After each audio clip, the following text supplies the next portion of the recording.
Daniel had always prided himself on being an understanding husband.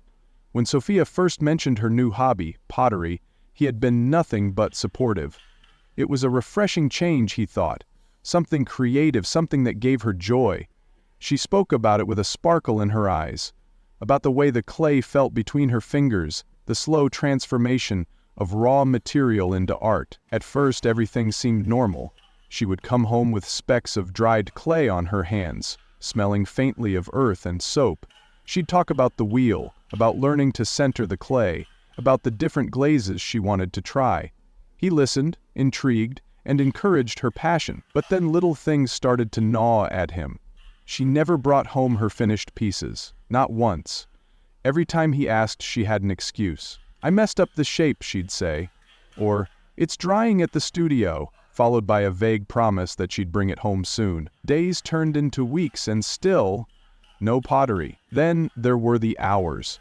The classes were supposed to be a couple of nights a week, but somehow Sophia's dedication grew. "I just lose track of time when I'm there," she said when he questioned her. "It's so relaxing." At first, Daniel dismissed the nagging feeling in his gut. He didn't want to be the suspicious husband. But then there were the missed calls, the hurried responses to his texts, the scent of unfamiliar cologne clinging to her when she came home late. He tried to ignore it, but then came the night that changed everything. Daniel had been out running errands when he passed by the art studio where Sophia supposedly spent her evenings. He had an idea. Why not surprise her? He'd stop by with flowers, take her out for a late-night coffee, show her how much he appreciated her. But when he arrived, the studio was dark. A single glance through the window showed nothing but an empty room. No students, no instructors, no spinning pottery wheels. The feeling in his stomach hardened into something heavy, something undeniable. Still, he didn't want to jump to conclusions. Maybe they had ended early that night. Maybe she was already on her way home. But instead of driving back, he checked her location on his phone, a feature they had both enabled for convenience. She wasn't at the studio. She was across town, at a restaurant. His grip on the steering wheel tightened. His heart pounded as he drove, his mind racing through a dozen possibilities. Maybe she was meeting a friend, maybe she had lost track of time, but deep down he already knew the truth. And when he stepped into that quiet, dimly lit restaurant and saw her sitting there, her hands intertwined with another man's across the table, the final piece of the puzzle clicked into place. Sophia wasn't sculpting art. She was molding lies. Daniel stood frozen at the entrance of the restaurant, his mind struggling to process the scene before him. The warm, intimate lighting cast a soft glow on the couple seated near the window. It should have been a setting for romance, a moment shared between two lovers lost in their own world. But this wasn't just any couple. It was his wife. His Sophia. She hadn't noticed him yet. Her fingers were delicately intertwined with the man across from her, their hands resting on the table as if they had done this 100 times before. The way she leaned in, the way she smiled. It wasn't just familiarity. It was intimacy. Daniel felt the weight of betrayal settle deep in his chest, a cold, suffocating pressure that made it hard to breathe. He should have stormed over immediately. He should have caused a scene, demanded answers, let his anger explode. But he didn't. Instead, he forced himself to remain still, to observe. If he was going to confront her, he needed to see everything clearly. No room for denial, no space for lies. The man, James, looked exactly as Daniel had imagined. He was confident, well-dressed, and far too comfortable with his wife. He exuded the charm of someone who was used to getting what he wanted, the type of man who never considered the consequences of his actions. And Sophia? She was radiant. Not in the way she looked when she came home from the studio, tired and distracted. No, this was different. This was the glow of someone who was fully present, completely engaged, lost in a moment that didn't include her husband. Daniel clenched his fists at his sides, the urge to intervene nearly unbearable, but something held him back. Maybe it was pride, maybe it was the need for absolute confirmation, or maybe, deep down, it was the horrifying realization that he wasn't witnessing the beginning of something, he was seeing the middle of it. This wasn't a mistake, this wasn't a fleeting lapse in judgment, this was routine. His mind raced back through the past few months, replaying every late night, every vague excuse, every time she'd reassured him with a kiss that felt just a little too forced. He had ignored his instincts, dismissed the unease that had whispered warnings in the back of his mind. Now, standing here, watching his wife hold another man's hand as if it belonged to her, he understood just how blind he had been. A waitress passed by, sparing him a polite glance before moving on. The sound of silverware clinking against plates and soft laughter filled the space, an ordinary evening unfolding around him while his world shattered piece by piece. Then, as if sensing his presence, Sophia finally looked up. The moment their eyes met, Daniel saw it. The shift. The panic. For a split second she froze, her fingers instinctively pulling away from James's grasp. Her lips parted as if to speak, but no words came out. James, noticing her sudden tension, turned in his seat, following her gaze until his eyes landed on Daniel. Unlike Sophia, James didn't flinch. He had the audacity to hold Daniel's gaze, his expression unreadable, though there was something smug lurking beneath the surface. As if this was just another challenge to navigate, another problem he was confident he could smooth over. Daniel exhaled slowly, feeling his pulse hammering against his temples. He had imagined this moment differently. He had thought, if it ever came to this, he would explode, yell, throw something, demand to know how long she had been lying to him. But instead, a strange clarity washed over him. He wasn't going to give them the satisfaction of a dramatic scene. He wasn't going to let them paint him as the unreasonable, jealous husband. No, he was going to be the calm one, the controlled one, while their carefully crafted illusion crumbled around them. With measured steps, he walked forward, his presence undeniable now.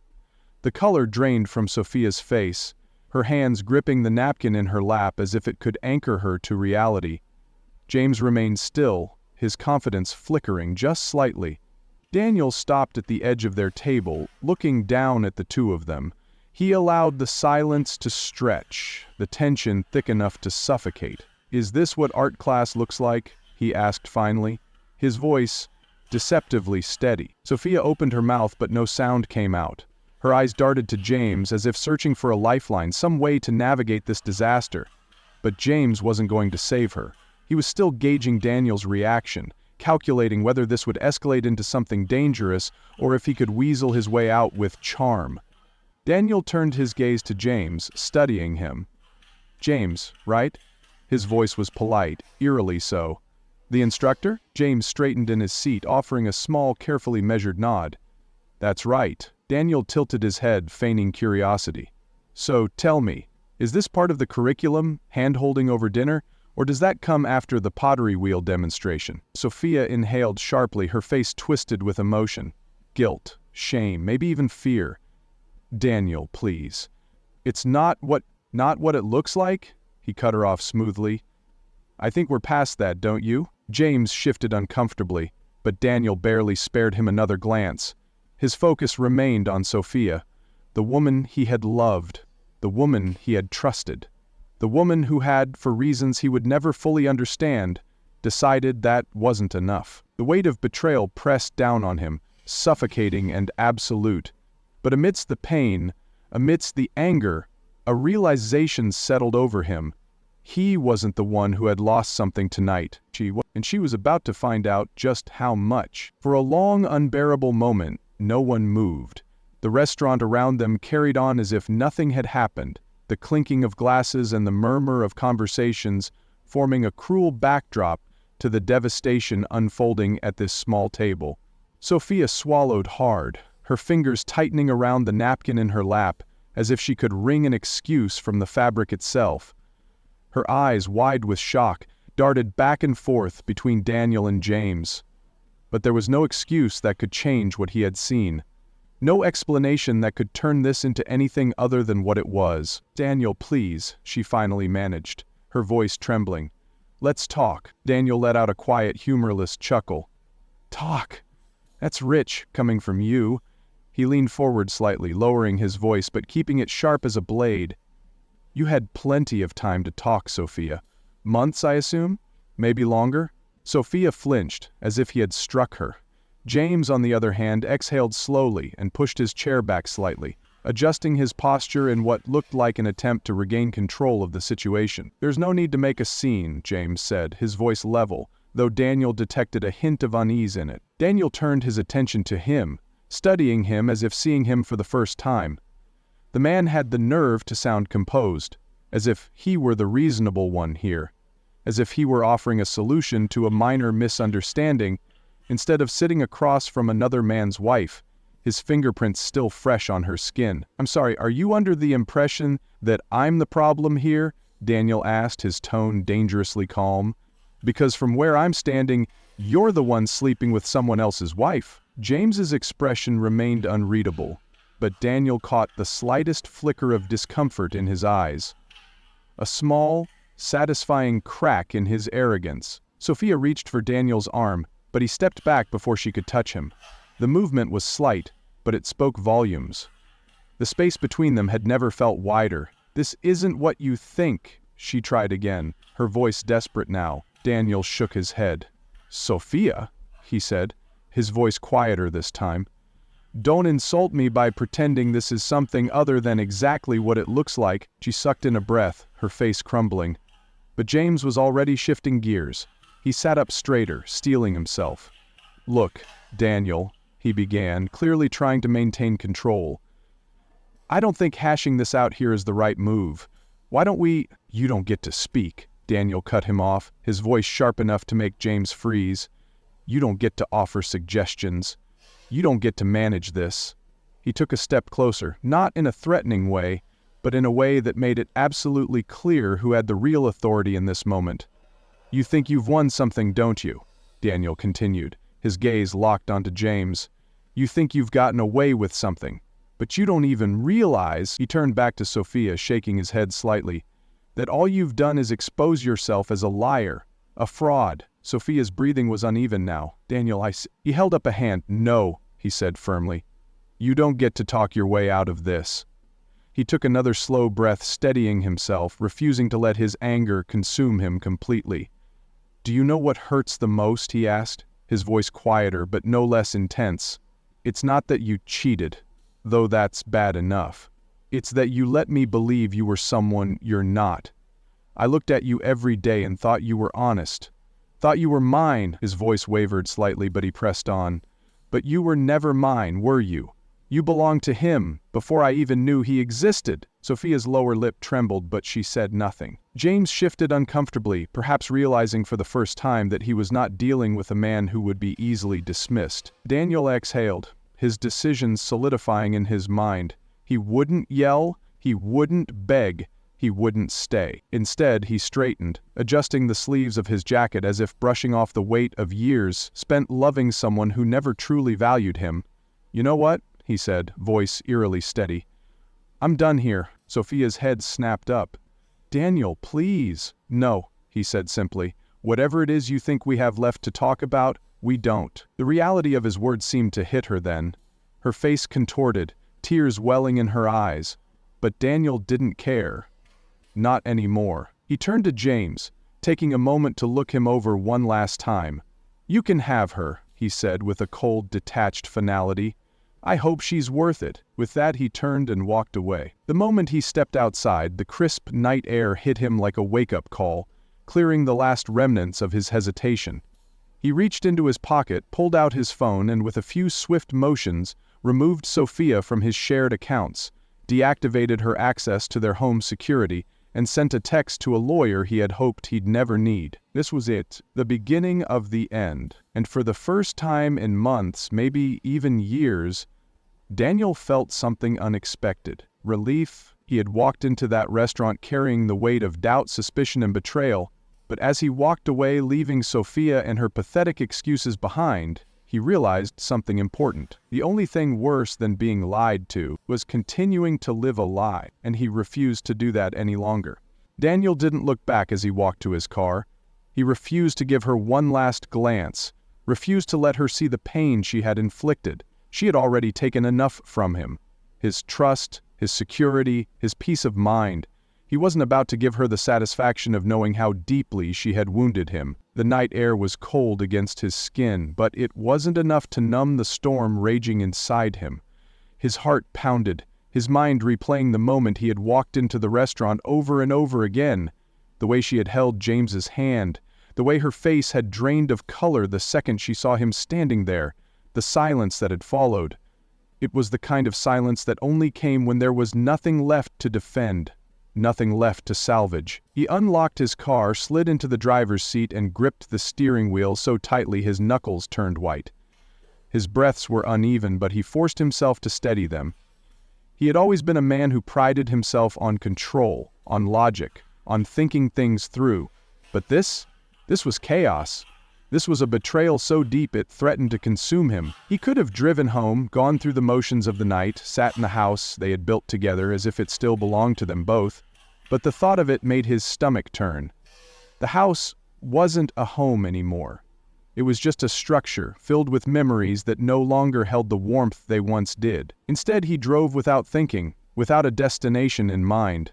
The city lights blurred past him, the streets emptying as the night deepened. It wasn't until he found himself parked in front of a familiar house that he realized where his subconscious had led him. Ryan's house. Ryan had been his closest friend for years, the kind of friend who never sugarcoated things, who had always been brutally honest. He had been the best man at Daniel and Sophia's wedding, had watched their marriage grow over the years, and now he would be the first person to see it begin to unravel. Daniel didn't even have to knock. The porch light flicked on, and within seconds, Ryan was at the door, his expression shifting from confusion to concern the moment he saw Daniel's face. "Jesus, man," Ryan said, stepping aside to let him in. "What happened?" Daniel didn't answer immediately. He walked inside, running a hand through his hair before finally meeting his friend's gaze. "She's been lying to me," he said, his voice hollow. "It wasn't pottery classes. It was him." Ryan's jaw tightened, his hands clenching into fists at his sides. He didn't need to ask who him was. He had met James once or twice at gatherings, had never particularly liked the man, but had never had a reason to suspect anything either. "She was with him tonight," Daniel continued, shaking his head as if he still couldn't quite believe it, holding his damn hand like they had nothing to hide. He let out a bitter laugh, but there was no humor in it. "Guess they didn't expect me to find out this way." Ryan exhaled sharply, walking to the kitchen and returning with 2 glasses and a bottle of whiskey. He poured them both a drink, sliding one across the table. "I don't know what to say, man," he admitted, "but I do know this. You don't deserve this shit." Daniel picked up the glass, staring at the amber liquid before taking a slow sip. The burn in his throat was a welcome distraction from the pain in his chest. "I don't even know how long it's been going on," he muttered. "I was an idiot. I ignored the signs." Ryan leaned forward, his voice firm. "Don't do that. Don't start blaming yourself. This is on her. She made the choice to lie, to cheat. You trusted her and she threw that away. That's not your fault." Daniel wanted to believe that, but there was a part of him, the part that replayed every moment he had missed, every excuse he had accepted, that couldn't help but wonder if he had been too blind, too trusting. They sat in silence for a while, the weight of everything settling between them. Finally, Ryan broke it. "So what now?" he asked. "What's your next move?" Daniel set his glass down, his decision already made. "I'm done," he said, his voice steady. "I'm not giving her the chance to explain, to twist things, to make this anything other than what it is. I'm filing for divorce." Ryan nodded, approval clear in his eyes. "Good," he said. "You deserve better than this." Daniel let out a slow breath, feeling, for the first time that night, a small sense of clarity.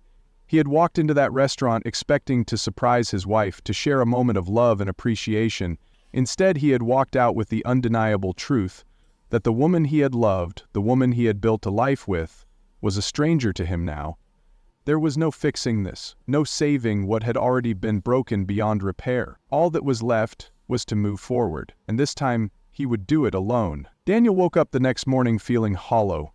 The events of the previous night replayed in his mind like a cruel film on an endless loop. The restaurant, Sophia's pale face, the way James had watched him, waiting to see if he would explode. The weight of betrayal settled deep in his chest, but beneath it, something new was stirring. Resolve. He wasn't going to drown in this. He had made his decision and now it was time to follow through. By noon, he was sitting in the office of a divorce attorney. The sterile white walls and the faint scent of old coffee should have made him feel uneasy, but instead, they grounded him.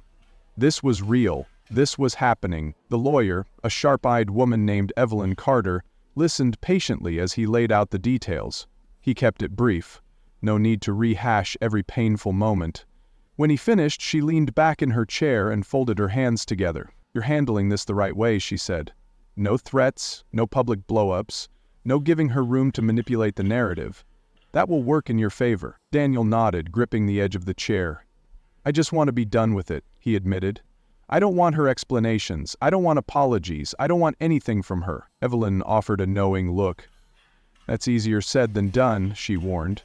"But if that's what you want, I'll make sure it happens as quickly and cleanly as possible." Clean. That was what he needed. No drawn-out fights, no emotional pleas from Sophia, just closure. That evening when he returned to the house, the silence was deafening. He had always loved their home. The warm wood tones, the soft lighting, the little touches of Sophia's artistic taste scattered throughout. Now it felt like a museum of a life that no longer existed. His suit jacket still hung by the door where he had left it the night before. Their wedding photo still sat on the mantel, the smiling couple in the frame looking like strangers. With a steadying breath, he walked over, picked up the photo and turned it face down. Then he started packing. Not everything, just enough to create space. Enough to make it clear that he was already moving on. He didn't need to wait for the legal proceedings to be final. Emotionally, the divorce had already happened the moment he saw her hands intertwined with another man. As he zipped up his suitcase, his phone buzzed on the nightstand. Sophia. Her name flashed on the screen, but he didn't pick up. He let it ring, then watched as a voicemail notification appeared. For a moment he debated ignoring it, but curiosity won. He pressed play. "Daniel?" Her voice was soft, hesitant. "I know you probably don't want to hear from me, but I need to talk to you. Please, just give me a chance to explain. I never wanted to hurt you. She cut off, exhaling shakily. "Just call me back. Please?" Daniel stared at the phone, his grip tightening. There was a time when he would have felt compelled to listen, to try to understand, to believe that maybe, just maybe, there was some part of this that wasn't what it seemed, but not anymore. He deleted the message without another thought. The next day he finalized everything, moved some of his things to a temporary apartment, met with Evelyn again, and began the process of severing the last ties to Sophia. The sadness lingered, of course.